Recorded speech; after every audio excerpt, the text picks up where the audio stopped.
एक दोस्त का मैसेज है, मैं वेट को पिन भी करदा कि इत्थे पंजाब पूरे जिहड़ी माझी ज़बान है, जिहड़ी लाहौर की ज़बान है, वो होनी चाहिए है। एक आंदा पठवारी होनी चाहिए है, एक आंदा भी जिहड़ी चंगोची आ वो होनी चाहिए, एक आंदा भी जिहड़ी मुल्तानी है वो होनी चाहिए, एक आंदा भी जिहड़ी सरैकी लहजा होना चाहिए।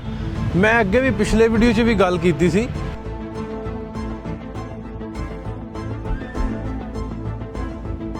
जिवें राणा सिकंदर साहब की गल की, राणा सिकंदर साहब की गल मैं इस तो करदा, उन्होंने इस काम दे विच अपना पर्सनल समझ के काम किया, किते ना किते इस तो हट के थोड़ा बहुता मतलब भी साडी वाकफीयत है किसी माध्यम दे नाल, किसी मीडियम दे नाल, ते उन्होंने बहुत रिगार्ड किया।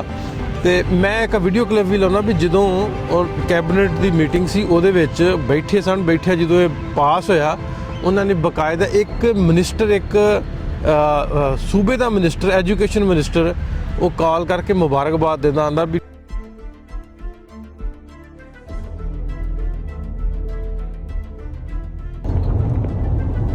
साहब सर। अस्सलाम वालेकुम राणा साहब, की हाल चाल? ठीक ठाक जी?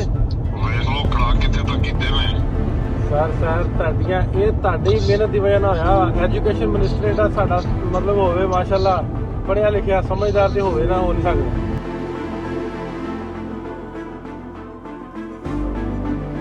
ਜੇ ਹੁਣ ਪਹਿਲੋਂ ਤੇ ਇੰਨੇ ਸਾਲਾਂ ਤੱਕ ਪੰਜਾਬੀ ਜ਼ੁਬਾਨ ਨੂੰ, ਮਾਂ ਬੋਲੀ ਨੂੰ ਤਾਂ ਸਕੂਲਾਂ ਚੋਂ ਕੱਢ ਹੀ ਦਿੱਤਾ ਗਿਆ, ਕਾਲਜਾਂ ਤੋਂ ਕੱਢ ਹੀ ਦਿੱਤਾ ਗਿਆ ਸੀ। ਜੇ ਹੁਣ ਦੁਬਾਰਾ ਵੜਨ ਲੱਗੀ ਆ, ਉਹ ਬਾਲ ਜਿਹੜਾ ਵਾ ਸਾਡੀ ਕੋਰਟ 'ਚ, ਸਾਡੇ ਗਰਾਊਂਡ 'ਚ ਆਉਣ ਲੱਗਾ, ਤੇ ਜਿੱਤ ਹਾਰ ਦਾ ਫੈਸਲਾ ਤੇ ਫਿਰ ਆਪਾਂ ਕਰਾਂਗੇ ਨਾ ਵੀ ਕਿਹੜੀ ਚੀਜ਼ ਹੋਣੀ ਚਾਹੀਦੀ, ਕਿਸ ਤਰ੍ਹਾਂ ਹੋਣੀ ਚਾਹੀਦੀ। ਜੇ ਆਪਾਂ ਪਹਿਲਾਂ ਹੀ ਉੱਥੇ ਕਮੈਂਟ ਕੱਸਣ ਡਿਆ ਵੀ, ਇਹ ਪੋਸਟਾਂ ਕਰਨ ਡਿਆ ਵੀ, ਇਹ ਵੀ ਕਿਸੇ ਇੱਕ ਪਾਰਟੀ ਨੂੰ ਮੁੱਖ ਰੱਖ ਕੇ ਕਰਨ ਡਿਆ ਵੀ, ਇਹ ਵੀ ਇਸ ਪਾਰਟੀ ਦਾ ਮਨਸ਼ੂਰ ਹੈ ਵਾ, ਇਸ ਪਾਰਟੀ ਨੇ ਪੰਜਾਬ ਨੂੰ ਤੋੜਨਾ, ਨਹੀਂ, ਇੱਦਾਂ ਗੱਲ ਨਹੀਂ ਹੈ। ਜਦੋਂ ਬਾਲ ਕੋਰਟ 'ਚ ਆ ਗਿਆ, ਸਾਡੇ ਕੋਲ ਬਾਲ ਆ ਗਿਆ, ਪੰਜਾਬੀ ਦੀ ਗੱਲ ਹੋਣ ਲੱਗ ਪਈ, ਪੰਜਾਬ ਦੀ ਗੱਲ ਹੋਣ ਲੱਗ ਪਈ। ਜੇ ਹੁਣ ਕਿਤੇ ਨਾ ਕਿਤੇ ਇਹਦੀ ਗੱਲ ਹੋਣ ਲੱਗ ਪਈ ਹੈ ਤੇ ਸਾਨੂੰ ਠੰਡੇ ਦਿਮਾਗ ਨਾਲ ਜਿੰਨੇ ਵੀ ਵਿਦਵਾਨ ਨੇ, ਸੂਝਵਾਨ ਨੇ, ਉਹ ਇਸ ਗੱਲ ਨੂੰ ਜ਼ਰੂਰ ਸੋਚੋ ਵੀ ਜਦੋਂ ਗੱਲ ਨਹੀਂ ਸੀ ਹੁੰਦੀ ਉਦੋਂ ਗੱਲ ਸਾਡਾ ਕਰਨ ਦਾ ਫਾਇਦਾ ਵੀ ਕੀ ਸੀ। ਹੁਣ ਜੇ ਬਾਲ ਸਾਡੀ ਕੋਰਟ 'ਚ ਆਈ ਆ, ਤੁਸੀਂ ਬਾਲ ਨੂੰ ਕੋਰਟ 'ਚ ਆ ਲੈਣ ਦਿਓ, ਨੋਟੀਫਿਕੇਸ਼ਨ ਹੋਣ ਲੈਣ ਦਿਓ, ਇੱਥੇ ਫੈਸਲਾ ਤੁਹਾਡੇ ਸਾਡੇ ਪੰਜਾਬੀਆਂ ਦਾ ਹੋਣਾ। अस्सलाम वालेकुम दोस्तों, एक कल मैं पोस्ट भी शेयर की, तुसीं सारिਆਂ ਵੇਖੀ होनी है। गवर्नमेंट ऑफ पंजाब ने, मरीम नवाज ने एक कल ऑर्डर पास किया वा, कैबिनेट की मीटिंग से ਉਹਦੇ ਵਿੱਚ कि ਜਿਹੜੀ ਪੰਜਾਬੀ ਜ਼ੁਬਾਨ ਆ ਉਹਨੂੰ ਜਿਹੜਾ ਵਾ ਲਾਗੂ ਕੀਤਾ ਜਾਵੇ ਸਕੂਲਾਂ ਦੇ ਵਿੱਚ, ਮਤਲਬ ਉਹਦੇ ਆਰਡਰ ਜਾਰੀ ਕਰ ਦਿੱਤੇ ਨੇ। ਆਰਡਰ ਜਾਰੀ ਜਿਹੜੇ ਹੋਏ ਉਹਦੇ ਵਿੱਚ ਕੁਝ ਗੱਲਾਂ ਨੇ, ਉੱਥੇ ਗੱਲਬਾਤ ਆਪਾਂ ਕਰਨੀ ਆ। ਉਸ ਤੋਂ ਬਾਅਦ ਬਹੁਤ ਸਾਰੇ ਲੋਕਾਂ ਦੇ ਮੈਨੂੰ ਮੈਸੇजेस ਆਉਂਦੇ ਨੇ, मतलब भी इस मुद्दे ते गल करनी चाहिए है। मतलब एक दोस्त का मैसेज है, मैं वेट को पिन भी करदा कि इत्थे पंजाब पूरे जिहड़ी माझी ज़बान है, जिहड़ी लाहौर की ज़बान है, वो होनी चाहिए है। एक आंदा पठवारी होनी चाहिए है, एक आंदा भी जिहड़ी चंगोची आ वो होनी चाहिए, एक आंदा भी जिहड़ी मुल्तानी है वो होनी चाहिए, एक आंदा भी जिहड़ी सरैकी लहजा होना चाहिए। मैं अगे भी पिछले वीडियो च भी गल कीती सी भी साडा मौकफ, साडा मनना है आ भी जिन्नियां भी लैंगुएजेस ने, सॉरी जिन्नियां भी लहजे ने, जिन्ने भी पंजाब दे, वो बड़े खूबसूरत लहजे ने, वो अपने उत्थों की रहतल नूं, उत्थों के वसेब नूं रिप्रजेंट करते हैं। तो वो सारे पंजाब दी जड़ा एक गुलदस्ता, वो फुल ने सारे, तो खूबसूरती है सारे पंजाब दी। ਉਹਦੇ ਤੇ बहुत सारे दोस्तों के कल दे मैनू मैसेजेस कमेंट आउण डे। पहलों तो यह भी गवर्नमेंट ऑफ पंजाब का, मरीम नवाज का असीं बेहद शुक्रिया अदा करते हैं भी ਜਿਹੜੀ ਉਹਨਾਂ ਨੇ ਇਹ ਕੱਲ ਦਾ ਨੋਟੀਫਿਕੇਸ਼ਨ ਆਰਡਰ ਜਿਹੜਾ ਵਾ ਇਹ ਜਾਰੀ ਕੀਤਾ। ਉਸ ਤੋਂ ਬਾਅਦ ਖਾਸ ਤੌਰ ਤੇ ਜਿਹੜਾ ਸ਼ੁਕਰੀਆ ਬਣਦਾ ਐਜੂਕੇਸ਼ਨ ਮਿਨਿਸਟਰ ਦਾ, ਰਾਣਾ ਸਿਕੰਦਰ ਸਾਹਿਬ ਦਾ। ਉਹਨਾਂ ਦੀ ਬੜੀ ਐਫਰਟਸ ਨਾਲ, ਉਹਨਾਂ ਦੀ ਬੜੀ ਕੋਸ਼ਿਸ਼ ਸੀ ਇਸ ਸਾਰੇ ਕਾਰਜ ਦੇ ਵਿੱਚ। ਇਸ ਤੋਂ ਹਟ ਕੇ ਦੱਸਾਂ ਵੀ ਪਹਿਲੀ ਗੱਲ ਤੇ ਆ ਵੀ ਜਿੰਨੇ ਵੀ ਪੰਜਾਬੀ ਕਾਜ਼ ਨਾਲ ਜੁੜੇ ਨੇ, ਇਹ ਮੇਰਾ ਇਕੱਲੇ ਦਾ ਜਾਂ ਅਹਿਮਦ ਦਾ ਪੰਜਾਬੀ ਪ੍ਰਚਾਰ ਜਾਂ ਦੂਜੀਆਂ ਆਰਗੇਨਾਈਜੇਸ਼ਨ ਦਾ, ਕਿਸੇ ਦਾ मतलब भी कल्ले का क्रैडिट नहीं है कि ये सारे वो दोस्त, वो लोग जिन्होंने एक वीडियो भी इस काज से बनाई है, ये उन्हों की जित आ। उन्हों की साढ़े वड्डे, साढ़े तो पहलों जोड़े बजुर्ग ने हुण तक वो पंजाबी दी तहरीकां चलाउंदे रहे, उन्हों का बहुत वड्डा किरदार है। कोई जो डाइंग सिचुएशन च सी उदों उन्होंने सहारा दिता। असीं तो चलो सोशल मीडिया का मीडियम के माध्यम के बहुत सारे लोगों तक पहुँच करते हैं। इस कॉन्फ्रेंस से उस तो पिछली कॉन्फ्रेंस जी आप करवाउण जा रहे हैं, इस वारी असीं पूरे पंजाब तक गए, पूरे लोगों नूं, पूरे शहरों च गए, कॉलेजेस गए, यूनीवर्सिटी च गए। हुण भी मैं पंजाब यूनीवर्सिटी खलोता, ਤੇ ਅਸੀਂ ਇਸ ਹੀ ਕੰਮ ਨੂੰ ਆਏ ਆ। ਲਾਹੌਰ ਦੇ ਵਿੱਚ ਜਿਹੜੀ ਪੰਜਾਬ ਯੂਨੀਵਰਸਿਟੀ ਉੱਥੇ ਆ ਮੈਂ ਵੀ ਅਸੀਂ ਲੋਕਾਂ ਨੂੰ ਸੱਦਾ ਦੇਣ, ਦਾਵਤ ਦੇਣ। ਸੋ ਇਹਨਾਂ ਮੁੱਦਿਆਂ ਤੇ ਇਸ ਟੌਪਿਕ ਤੇ ਗੱਲ ਕਰਨੀ ਆ। ਪਹਿਲੀ ਗੱਲ ਤੇ ਆ ਵੀ ਬਹੁਤ ਸਾਰੇ ਦੋਸਤਾਂ ਦੇ ਮੈਨੂੰ ਮੈਸੇਜ ਨੇ, ਉਹਨਾਂ ਦਾ ਵੀ ਜਵਾਬ ਦੇਣਾ। ਜਿਵੇਂ ਰਾਣਾ ਸਿਕੰਦਰ ਸਾਹਿਬ ਦੀ ਗੱਲ ਕੀਤੀ, ਰਾਣਾ ਸਿਕੰਦਰ ਸਾਹਿਬ ਦੀ ਗੱਲ ਮੈਂ ਇਸ ਤੋਂ ਕਰਦਾ ਵੀ ਉਹਨਾਂ ਨੇ ਇਸ ਕੰਮ ਦੇ ਵਿੱਚ ਆਪਣਾ ਪਰਸਨਲ ਸਮਝ ਕੇ ਕੰਮ ਕੀਤਾ। ਕਿਤੇ ਨਾ ਕਿਤੇ ਇਸ ਤੋਂ ਹਟ ਕੇ ਥੋੜ੍ਹਾ ਬਹੁਤਾ ਮਤਲਬ ਵੀ ਸਾਡੀ ਵਾਕਫੀਅਤ ਹੈ ਕਿਸੇ ਮਾਧਿਅਮ ਦੇ ਨਾਲ, ਕਿਸੇ ਮੀਡੀਅਮ ਦੇ ਨਾਲ, ਤੇ ਉਹਨਾਂ ਨੇ ਬਹੁਤ ਰਿਗਾਰਡ ਕੀਤਾ। ਤੇ ਮੈਂ ਇੱਕ ਵੀਡੀਓ ਕਲਿੱਪ ਵੀ ਲਾਉਣਾ ਵੀ ਜਦੋਂ ਕੈਬਨਿਟ ਦੀ ਮੀਟਿੰਗ ਸੀ ਉਹਦੇ ਵਿੱਚ ਬੈਠੇ ਜਦੋਂ ਇਹ ਪਾਸ ਹੋਇਆ, ਉਹਨਾਂ ਨੇ ਬਕਾਇਦਾ ਇੱਕ ਮਿਨਿਸਟਰ, ਇੱਕ ਸੂਬੇ ਦਾ ਮਿਨਿਸਟਰ, ਐਜੂਕੇਸ਼ਨ ਮਿਨਿਸਟਰ, ਉਹ ਕਾਲ ਕਰਕੇ ਮੁਬਾਰਕਬਾਦ ਦਿੰਦਾ, ਆਂਦਾ ਵੀ ਲਓ ਬਈ, ਪੰਜਾਬੀ 'ਚ ਆਂਦਾ ਵੀ ਲੈ ਬਈ ਕਰਤਾ ਜੇ ਕੰਮ, ਹੁਣ ਤਗੜੇ ਹੋ ਜਾਓ। ਹੁਣ ਕਿਉਰੀਕੁਲਮ ਦੀ ਤਿਆਰੀ ਆ, ਵੀ ਨਿਸਾਬ ਦੀ ਤਿਆਰੀ ਆ, ਵੀ ਨਿਸਾਬ ਕੀ ਹੋਣਾ ਚਾਹੀਦਾ, ਉਹਦੇ ਤੇ ਆਪਾਂ ਕੰਮ ਕਰਨਾ, ਉਹ 'ਤੇ ਬਹਿ ਕੇ ਮੀਟਿੰਗ ਕਰਨੀ ਹੈ।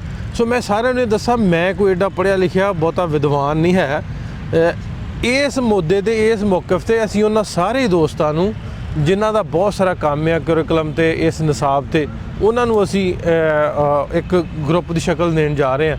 ਮਤਲਬ ਵੀ ਉਹ ਵਧੀਆ ਲੋਕ ਜਿਹੜੇ ਜਿਨ੍ਹਾਂ ਨੇ ਕਿਉਰੀਕੁਲਮ 'ਤੇ ਕੰਮ ਕੀਤਾ, ਤਾਲੀਮੀ ਅਦਾਰਿਆਂ ਨਾਲ ਜੁੜੇ ਨੇ, ਉਹਨਾਂ ਦਾ ਇੱਕ ਗਰੁੱਪ ਤਸ਼ਕੀਲ ਦੇਵਾਂਗੇ। ਉਹਨਾਂ ਨੂੰ ਸੁਜੈਸਟ ਕਰਾਂਗੇ ਵੀ ਸਾਡੇ ਲੋਕ ਨੇ ਪੰਜਾਬੀ ਨਾਲ ਪਿਆਰ ਕਰਨ ਵਾਲੇ, ਇਹਨਾਂ ਨੂੰ ਮਤਲਬ ਤੁਸੀਂ ਹਿੱਸਾ ਬਣਾਓ ਆਪਣੀ ਮੀਟਿੰਗ ਦਾ, ਜਿਹੜਾ ਤੁਹਾਨੂੰ ਸਹੀ ਤਰੀਕੇ ਦੇ ਨਾਲ ਦੱਸਣਗੇ ਵੀ ਇਹਨਾਂ ਨੂੰ ਕਿਸ ਤਰ੍ਹਾਂ ਲਾਗੂ ਕਰਨਾ। ਉਹਨਾਂ ਸਾਰੇ ਦੋਸਤਾਂ ਦਾ ਜਿਵੇਂ ਕੁਛ ਵਿੱਚ ਗੱਲਾਂ ਬਾਤਾਂ ਆਉਣੀਆਂ, ਮਤਲਬ ਵੀ ਇਹਨੂੰ ਪਹਿਲੀ ਗੱਲ ਤੇ ਮੈਂ ਜਿਵੇਂ ਤੁਹਾਨੂੰ ਦੱਸਿਆ ਵੀ ਇਸ ਕ੍ਰੈਡਿਟ ਸਾਰਿਆਂ ਦਾ, ਗੱਲਾਂ ਬਾਤਾਂ ਇਹ ਹੋਣ ਰਹੀਆਂ ਵੀ ਉਹਦੇ ਵਿੱਚ ਨੋਟੀਫਿਕੇਸ਼ਨ ਜਿਹੜਾ ਕੱਲ੍ਹ ਨੂੰ ਹੋਇਆ, ਉਹ ਪਹਿਲੀ ਗੱਲ ਤੇ ਮੈਂ ਦੱਸਾਂ ਵੀ ਹਾਲੇ ਪ੍ਰੋਪਰ ਨੋਟੀਫਿਕੇਸ਼ਨ ਨਹੀਂ ਹੋਇਆ। ਇਨਸ਼ਾ ਤਾਲਾ ਅੱਲਾਹ ਪਾਕ ਨੇ ਚਾਹਿਆ, ਰੱਬ ਦੇ ਕਰਮ ਦੇ ਨਾਲ, ਤੀਜੀ ਇੰਟਰਨੈਸ਼ਨਲ ਪੰਜਾਬੀ ਕਾਨਫਰੰਸ ਦੇ ਵਿੱਚ ਇਹਦਾ ਨੋਟੀਫਿਕੇਸ਼ਨ ਜਿਹੜਾ ਉਹ ਅਨਾਊਂਸ ਹੋਏਗਾ ਪ੍ਰੋਪਰ, ਤੇ ਐਜੂਕੇਸ਼ਨ ਮਿਨਿਸਟਰ ਜਿਹੜੇ ਨੇ ਉਹਨੂੰ ਅਨਾਊਂਸ ਕਰਨਗੇ। ਉਸ ਤੋਂ ਬਾਅਦ ਜਿਵੇਂ ਗੱਲ ਹੋ ਰਹੀ ਸੀ ਕੁਛ ਲੋਕਾਂ ਦੇ ਕਮੈਂਟਾਂ ਦੇ, ਜਿਵੇਂ ਮੈਂ ਪਹਿਲਾਂ ਦੱਸਿਆ ਵੀ ਬੋਲੀ ਦੇ ਹਵਾਲੇ ਦੇ ਨਾਲ ਬਹੁਤ ਸਾਰੇ ਲੋਕਾਂ ਦੀਆਂ ਰਾਏ ਨੇ ਕਿ ਸ਼ਾਇਦ ਇਸ ਏਰੀਏ ਦੀ ਜਿਹੜੀ ਬੋਲੀ ਆ ਉਹਨੂੰ ਮੀਡੀਅਮ ਹੋਣਾ ਚਾਹੀਦਾ ਨਿਸਾਬ ਦਾ। ਲੇਕਿਨ ਇੱਥੇ ਮੈਂ ਦੱਸਾਂ ਵੀ ਗਵਰਨਮੈਂਟ ਆਫ ਪੰਜਾਬ ਨੇ ਜਿਹੜਾ ਫੈਸਲਾ ਵਾ ਉਹ ਜਿਵੇਂ ਮੈਂ ਤੁਹਾਨੂੰ ਅੱਗੇ ਦੱਸਿਆ ਵੀ ਨੋਟੀਫਿਕੇਸ਼ਨ ਕੱਢਿਆ ਨਹੀਂ, ਨੋਟੀਫਿਕੇਸ਼ਨ ਦੇਣਾ। ਅਸੀਂ ਸਾਡੇ ਕੋਲੋਂ ਕੁਝ ਦੋਸਤਾਂ ਕੋਲੋਂ ਉਹਨਾਂ ਨੇ ਕਿਹਾ ਵਾ ਵੀ ਸਾਨੂੰ ਤੁਸੀਂ ਇੱਕ ਮੀਟਿੰਗ ਕਰੋ, ਇਹਨੂੰ ਕਿਉਰੀਕੁਲਮ ਜਿਵੇਂ ਮੈਂ ਕਿਹਾ ਡਿਜ਼ਾਈਨ ਕਰਨਾ। ਜਦੋਂ ਉਹ ਡਿਜ਼ਾਈਨ ਵਾਸਤੇ ਨਾ ਸੱਦਿਆ ਵੀ ਉਹਨਾਂ ਨੂੰ ਅਸੀਂ ਉਹ ਬੰਦੇ ਦੇਵਾਂਗੇ, ਉਹ ਬੰਦੇ ਉਹਨਾਂ ਨੂੰ ਦੱਸਣਗੇ ਵੀ ਇਸ ਤਰ੍ਹਾਂ ਨਹੀਂ, ਇਸ ਤਰ੍ਹਾਂ ਇਹਦੇ 'ਚ ਆਹ ਕਮੀਆਂ ਨੇ। ਮੈਂ ਮਿਸਾਲ ਦਿੰਦਾ ਵੀ ਜਦੋਂ ਦੇ ਪਾਕਿਸਤਾਨ ਉਹ ਸ੍ਰੀਲੰਕਨ ਟੀਮ ਆਈ ਸੀ ਕ੍ਰਿਕਟ ਵਾਲੀ, ਉਦੋਂ ਦੇ ਪਾਕਿਸਤਾਨ ਦੇ ਵਿੱਚ ਕ੍ਰਿਕਟ ਟੀਮਾਂ ਨਹੀਂ ਸਨ ਆਉਂਦੀਆਂ। ਜਦੋਂ ਕ੍ਰਿਕਟ ਟੀਮਾਂ ਨਹੀਂ ਸਨ ਆਉਂਦੀਆਂ ਤਾਂ ਪਾਕਿਸਤਾਨ ਦੇ ਵਿੱਚ ਉਹ ਗਰਾਊਂਡ ਖਾਲੀ ਸਨ, ਵੀ ਉਹ ਫੈਸਲਾ ਮਤਲਬ ਵੀ ਉਹ ਉੱਥੇ ਪਲੇਅਰ ਹੀ ਨਹੀਂ ਸਨ ਆਉਂਦੇ, ਨਾਲ ਬਾਲ ਹੀ ਨਹੀਂ ਸੀ ਉਸ ਗਰਾਊਂਡ ਦੇ ਵਿੱਚ। ਜਦੋਂ ਹੁਣ ਟੀਮਾਂ ਆਈਆਂ ਪਾਕਿਸਤਾਨ ਦੇ ਵਿੱਚ, ਗਰਾਊਂਡ 'ਚ ਬਾਲ ਆਇਆ ਤੇ ਫਿਰ ਜਿੱਤ ਹਾਰ ਦਾ ਫੈਸਲਾ ਹੁੰਦਾ। ਜੇ ਹੁਣ ਪਹਿਲੋਂ ਤੇ ਇੰਨੇ ਸਾਲਾਂ ਤੱਕ ਪੰਜਾਬੀ ਜ਼ੁਬਾਨ ਨੂੰ, ਮਾਂ ਬੋਲੀ ਨੂੰ ਤਾਂ ਸਕੂਲਾਂ 'ਚੋਂ ਕੱਢ ਹੀ ਦਿੱਤਾ ਗਿਆ, ਕਾਲਜਾਂ ਤੋਂ ਕੱਢ ਹੀ ਦਿੱਤਾ ਗਿਆ ਸੀ। ਜੇ ਹੁਣ ਦੁਬਾਰਾ ਵੜਨ ਲੱਗੀ ਆ, ਉਹ ਬਾਲ ਜਿਹੜਾ ਵਾ ਸਾਡੀ ਕੋਰਟ 'ਚ, ਸਾਡੇ ਗਰਾਊਂਡ 'ਚ ਆਉਣ ਲੱਗਾ ਤੇ ਜਿੱਤ ਹਾਰ ਦਾ ਫੈਸਲਾ ਤੇ ਫਿਰ ਆਪਾਂ ਕਰਾਂਗੇ ਨਾ ਵੀ ਕਿਹੜੀ ਚੀਜ਼ ਹੋਣੀ ਚਾਹੀਦੀ, ਕਿਸ ਤਰ੍ਹਾਂ ਹੋਣੀ ਚਾਹੀਦੀ। ਜੇ ਆਪਾਂ ਪਹਿਲਾਂ ਹੀ ਉੱਤੇ ਕਮੈਂਟ ਕੱਸਣ ਡਿਆ ਵੀ ਇਹ ਪੋਸਟਾਂ ਕਰਨ ਡਿਆ ਵੀ ਇਹ ਵੀ ਕਿਸੇ ਇੱਕ ਪਾਰਟੀ ਨੂੰ ਮੁੱਖ ਰੱਖ ਕੇ ਕਰਨ ਡਿਆ ਵੀ ਇਸ ਪਾਰਟੀ ਦਾ ਮਨਸ਼ੂਰ ਹੈ, ਇਸ ਪਾਰਟੀ ਨੇ ਪੰਜਾਬ ਨੂੰ ਤੋੜਨਾ, ਨਹੀਂ, ਇੱਦਾਂ ਗੱਲ ਨਹੀਂ ਹੈ। ਜਦੋਂ ਬਾਲ ਕੋਰਟ 'ਚ ਆ ਗਿਆ, ਸਾਡੇ ਕੋਲ ਬਾਲ ਆ ਗਿਆ, ਪੰਜਾਬੀ ਦੀ ਗੱਲ ਹੋਣ ਲੱਗ ਪਈ, ਪੰਜਾਬ ਦੀ ਗੱਲ ਹੋਣ ਲੱਗ ਪਈ, ਤੇ ਫਿਰ ਅਸੀਂ ਫੈਸਲਾ ਕਰਾਂਗੇ ਵੀ ਸਾਡੀ ਕੋਰਟ 'ਚ ਬਾਲ ਹੋ ਗਈ ਵੀ ਅਸੀਂ ਇਹਨੂੰ ਕਿਸ ਤਰ੍ਹਾਂ ਅੱਗੇ ਲੈ ਕੇ ਚੱਲਣਾ। ਹੁਣ ਤੱਕ ਜਦੋਂ ਗੱਲ ਹੀ ਨਹੀਂ ਸੀ ਉੱਤੇ ਹੁੰਦੀ, ਹੁਣ ਤੱਕ ਪੰਜਾਬ ਦਾ ਨਿਸਾਬ ਹੀ ਨਹੀਂ ਸੀ ਹੈਗਾ, ਤੇ ਫਿਰ ਉੱਤੇ ਫੈਸਲਾ ਕੀ ਹੋਣਾ ਸੀ, ਫਿਰ ਉਹਦੇ 'ਤੇ ਅਮਲ ਦਰਾਮਦ ਕੀ ਹੋਣਾ ਸੀ। ਜੇ ਹੁਣ ਕਿਤੇ ਨਾ ਕਿਤੇ ਇਹਦੀ ਗੱਲ ਹੋਣ ਲੱਗ ਪਈ ਆ ਤੇ ਸਾਨੂੰ ਠੰਡੇ ਦਿਮਾਗ ਨਾਲ ਜਿੰਨੇ ਵੀ ਵਿਦਵਾਨ ਨੇ, ਸੂਝਵਾਨ ਨੇ, ਉਹ ਇਸ ਗੱਲ ਨੂੰ ਜ਼ਰੂਰ ਸੋਚੋ ਵੀ ਜਦੋਂ ਗੱਲ ਨਹੀਂ ਸੀ ਹੁੰਦੀ ਉਦੋਂ ਗੱਲ ਸਾਡਾ ਕਰਨ ਦਾ ਫਾਇਦਾ ਵੀ ਕੀ ਸੀ। ਹੁਣ ਜੇ ਬਾਲ ਸਾਡੀ ਕੋਰਟ 'ਚ ਆਈ ਆ, ਤੁਸੀਂ ਬਾਲ ਨੂੰ ਕੋਰਟ 'ਚ ਆ ਲੈਣ ਦਿਓ, ਨੋਟੀਫਿਕੇਸ਼ਨ ਹੋਣ ਲੈਣ ਦਿਓ, ਇੱਥੇ ਫੈਸਲਾ ਸਾਡੇ ਪੰਜਾਬੀਆਂ ਦਾ ਹੋਣਾ। ਸਾਡੇ ਆ ਜਿਹੜੇ ਵੱਡੇ ਬਜ਼ੁਰਗ ਨੇ ਜਿਨ੍ਹਾਂ ਨੇ ਕਿਉਰੀਕੁਲਮ ਡਿਜ਼ਾਈਨ ਕਰਨਾ, ਨਿਸਾਬ ਨੂੰ ਵੇਖਣਾ, ਸਕੂਲਾਂ 'ਚ ਰਾਈਜ਼ ਕਰਨਾ।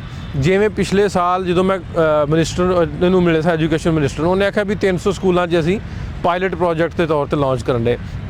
ਹੁਣ ਵੀ ਜਿਹੜਾ ਫਿਲਹਾਲ ਇਹਨੂੰ ਤੁਸੀਂ ਸਮਝ ਲਓ ਵੀ ਇਹ ਉਸ ਪੋਜੀਸ਼ਨ ਦੇ ਵਿੱਚ ਆ ਵੀ ਇਹਨੂੰ ਉਹ ਸਟਾਰਟ ਕਰਨ ਲੱਗੇ, ਵੀ ਵੇਖਣ ਲੱਗੇ। ਜਦੋਂ ਅਸੀਂ ਇਸ ਪਾਇਲਟ ਪ੍ਰੋਜੈਕਟ ਨੂੰ ਤੁਰਨ ਤੋਂ ਪਹਿਲਾਂ ਹੀ ਅਸੀਂ ਉੱਤੇ ਅੱਗੇ ਡੱਕ ਲਾ ਦੇਣੀ ਹੈ ਤੇ ਪਾਇਲਟ ਪ੍ਰੋਜੈਕਟ ਨੇ ਅੱਗੇ ਕਿਵੇਂ ਤੁਰਨਾ।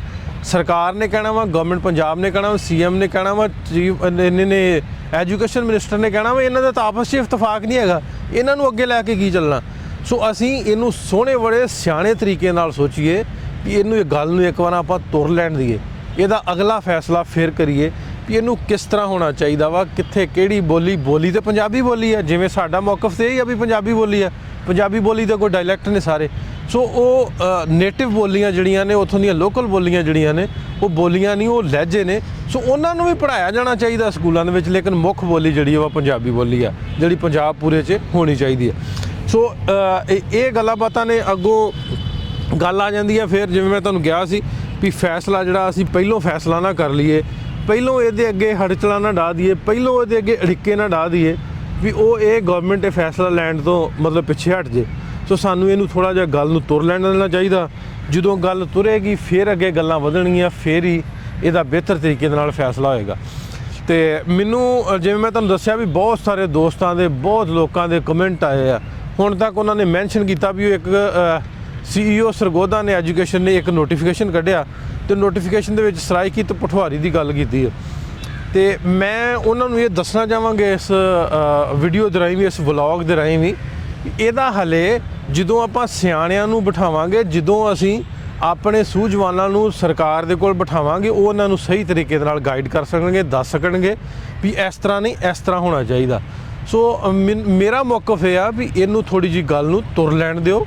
ਤੁਰਨ ਤੋਂ ਬਾਅਦ ਜਦੋਂ ਕੋਰਟ ਤੁਹਾਡੀ ਕੋਰਟ 'ਚ ਆ ਜਾਏਗਾ, ਫਿਰ ਜਿੱਤ ਹਾਰ ਦਾ ਫੈਸਲਾ ਕਰ ਲਿਓ। ਹਾਂ, ਨੇਕਨਾਮੀ ਨਾ ਮੇਰੀ ਮੰਨੋ ਨਾ ਕਿਸੇ ਦੀ ਮੰਨੋ, ਇਹ ਸਾਰੇ ਪੰਜਾਬ 'ਚ ਰਹਿਣ ਵਾਲੇ ਪੰਜਾਬੀਆਂ ਦੀ ਜਿੱਤ ਆ, ਉਹਨਾਂ ਦੀ ਜਿੱਤ ਆ ਜਿਨ੍ਹਾਂ ਨੇ ਹੁਣ ਤੱਕ ਪੰਜਾਬੀ ਜ਼ੁਬਾਨ ਨੂੰ, ਜਿਹੜੀ ਮਰਦੀ ਹੋਈ ਜ਼ੁਬਾਨ ਸੀ ਸਾਡੇ ਸਕੂਲਾਂ ਕਾਲਜਾਂ 'ਚੋਂ ਕੱਢ ਦਿੱਤੀ ਗਈ ਸੀ, ਉਹ ਦੁਬਾਰਾ ਤੋਂ ਨਾਫਜ਼ ਹੋਣ ਜਾ ਰਹੀ ਆ। ਤੇ ਇਹਦਾ ਖੁਸ਼ ਦਿਲੀ ਦੇ ਨਾਲ ਖੈਰ ਮਕਦਮ ਕਰੋ ਤੇ ਸਰਕਾਰ ਨੂੰ ਅਸੀਂ ਜਿਹੜਾ ਕੱਲ੍ਹ ਨੂੰ ਇਹਨੂੰ ਸਹੀ ਤਰੀਕੇ ਦੇ ਨਾਲ ਉਹਦੀ ਡਾਇਰੈਕਸ਼ਨ ਦੇ ਸਕੀਏ ਵੀ ਇਸ ਤਰ੍ਹਾਂ ਨਹੀਂ, ਇਸ ਤਰ੍ਹਾਂ ਹੋਣਾ ਚਾਹੀਦਾ। ਪੰਜਾਬ ਦੇ ਲੋਕ ਆਹ ਮੰਗਦੇ ਆ, ਪੰਜਾਬ ਦੇ ਬੱਚੇ ਆਹ ਮੰਗਦੇ ਆ। ਫਿਲਹਾਲ ਤੇ ਗਵਰਨਮੈਂਟ ਨੇ ਨੋਟੀਫਿਕੇਸ਼ਨ ਕੱਢਿਆ ਵੀ ਤੁਸੀਂ ਇਹਨਾਂ ਦੇ ਬੱਚਿਆਂ ਦੇ ਲੈਕਚਰ ਸ਼ੁਰੂ ਕਰੋ, ਟੀਚਰਸ ਨੂੰ ਸ਼ੁਰੂ ਕਰੋ। ਇਹ ਸਾਰਾ ਕੁਝ ਹੋਣਾ ਹਲੇ ਤੇ ਇਹ ਸ਼ੁਰੂਆਤ ਆ, ਹਲੇ ਤੇ ਸਟਾਰਟਿੰਗ ਆ, ਹਲੇ ਤੇ ਉਹਨਾਂ ਨੇ ਸਿਰਫ ਗੱਲ ਧਰੀ ਆ ਵੀ ਅਸੀਂ ਸ਼ੁਰੂ ਕਰਨ ਜਾ ਰਹੇ ਹਾਂ। ਇਹ ਤੇ ਬਹੁਤ ਵੱਡਾ ਕੰਮ ਹੋਣਾ ਵਾ, ਮਤਲਬ ਉਹ ਸਾਰੇ ਟੀਚਰਸ ਵੀ ਹੋਣੇ ਨੇ, ਰੋਜ਼ਗਾਰ ਨਾਲ ਲੋਕਾਂ ਨੇ ਜੁੜਨਾ ਨੇ। ਪੂਰੀ ਦੁਨੀਆ ਤੇ ਵਸਣ ਵਾਲੇ 24 ਕਰੋੜ ਪੰਜਾਬੀ ਨੇ, ਇਹਨਾਂ ਸਾਰੇ ਉਹ ਬੱਚਿਆਂ ਦਾ, ਉਹ ਸਟੂਡੈਂਟਸ ਆ ਜਿਹੜੇ ਪੰਜਾਬੀ ਪੜ੍ਹਨਗੇ, ਹਾਲੀ ਕਾਇਦੇ ਸ਼ੁਰੂ ਹੋਣਗੇ ਪਹਿਲੀ ਤੋਂ ਲੱਗ ਕੇ, ਤੇ ਜਦੋਂ ਅੱਗੇ ਆਉਣਗੇ ਤੇ ਬਹੁਤ ਵੱਡੀ ਇੱਕ ਮਾਰਕੀਟ ਜਿਵੇਂ ਪੰਜਾਬੀਆਂ ਦੀ ਉਹ ਬਣਨ ਜਾ ਰਹੀ ਹੈ। ਸੋ ਮੈਨੂੰ ਲੱਗਦਾ ਵੀ ਉਹਨਾਂ ਸਾਰੇ ਲੋਕਾਂ ਨੂੰ ਇਹਨਾਂ ਨੂੰ ਸੋਹਣੇ ਬੜੇ ਤਰੀਕੇ ਦੇ ਨਾਲ, ਅੱਛੇ ਬੜੇ ਤਰੀਕੇ ਦੇ ਨਾਲ ਇੱਕ ਵਾਰੀ ਸੂਝ-ਬੂਝ ਦੇ ਸਮਝ ਦੇ ਨਾਲ ਸੋਚਣਾ ਚਾਹੀਦਾ। ਫਿਰ ਅੱਗੇ ਜਿਹੜਾ ਫੈਸਲਾ ਗਵਰਨਮੈਂਟ ਦਾ ਵਾ, ਉਹ ਫੈਸਲਾ ਤੁਹਾਡੇ ਕੋਲ ਹੋਏਗਾ, ਤੁਹਾਡੇ ਹੱਥ 'ਚ ਇਖਤਿਆਰ ਹੋਏਗਾ, ਤੁਸੀਂ ਉਹਨੂੰ ਕਿਸ ਤਰ੍ਹਾਂ ਮੋਲਡ ਕਰਨਾ।